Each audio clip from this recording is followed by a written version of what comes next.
Waktu itu aku mendapatkan pekerjaan untuk merenovasi sebuah rumah sakit. Tapi baru mendengar tempat yang dimaksud oleh Pak Mandor, bulu kuduku langsung meremang. Bagaimana tidak?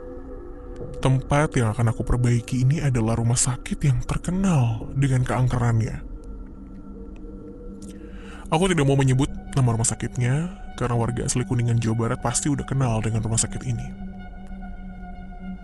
Wabah yang disebabkan oleh virus corona ini membuat pemerintah setempat ingin menggunakan rumah sakit ini apabila pasien membludak dan rumah sakit yang sedang beroperasi saat ini tidak dapat menampung lagi. Ini memang pilihan yang terbaik. Tapi apakah bisa kita renovasi rumah sakit ini kembali, pulang dengan selamat? Mengingat dari cerita yang udah-udah, nggak ada pekerja yang sanggup tuh menyelesaikan renovasi di rumah sakit ini. Pagi itu, aku dan teman-teman datang lebih awal. Kami berkumpul dan juga mendapat pengarahan dari Pak Mandor perihal apa saja yang akan kami kerjakan. Aku dan Imam memang berasal dari keluarga tidak mampu. Kami cuma tamatan sekolah dasar, sehingga hanya pekerjaan kasar seperti tukang bangunan ini yang kami bisa kerjakan. Dengan banting tulang dari pagi sampai petang, hasil yang didapat lumayan untuk makan sehari-hari. Nah, semuanya mari kita berdoa dahulu, semoga pekerjaan kita berjalan lancar tanpa hambatan. Itulah yang dikatakan Pak Mandor yang membuyarkan lamunanku.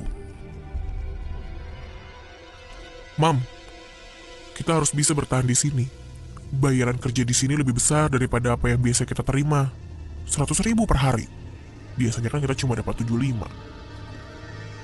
Aku memberi semangat pada Imam selesai beres berdoa. Imam mengangguk mendengar kata-kataku. Kami berjalan beriringan memasuki gedung rumah sakit itu. Dari sinilah kisah horor kami dimulai. Sejak hari pertama, sebenarnya gangguan dari makhluk itu sudah kami dapatkan. Dimulai dari suara bayi menangis sampai suara wanita tertawa, kemudian menangis. Namun semua itu kami abaikan selama tidak ada gangguan secara fisik. Sampai suatu malam, setelah 1 minggu kami bekerja, beberapa kawan kami kerasukan. Kami kewalahan menangani mereka. Mereka menjerit, menangis, dan juga marah, mengusir kami untuk keluar dari rumah sakit tersebut. Kami yang masih waras bergegas mencari pintu keluar. Namun setelah berputar-putar, pintu yang tadinya mudah kami temukan dan jalan untuk keluar masuk bahan bangunan tidak dapat ditemukan. Kami hanya berputar-putar di tempat yang sama. Aku mencoba mencari sendiri pintu itu dan meninggalkan kawan-kawan. Akhirnya aku temukan jalan lain yang tidak kami temui.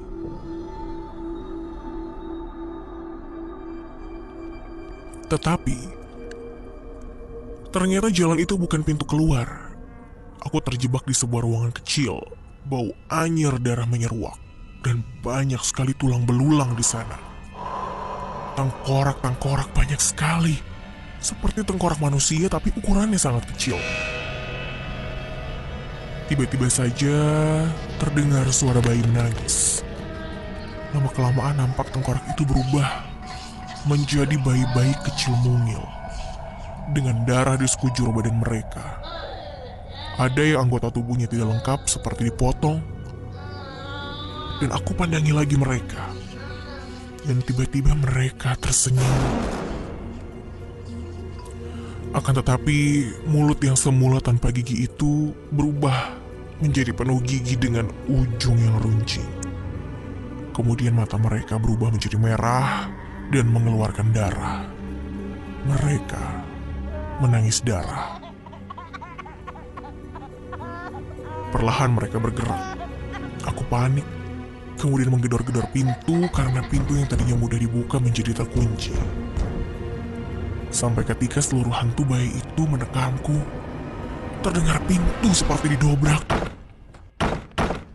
Aku yang terlalu syok tak bisa mengendalikan diri, tak bisa melihat dengan jelas apa yang terjadi kemudian. Lalu, Aku pingsan.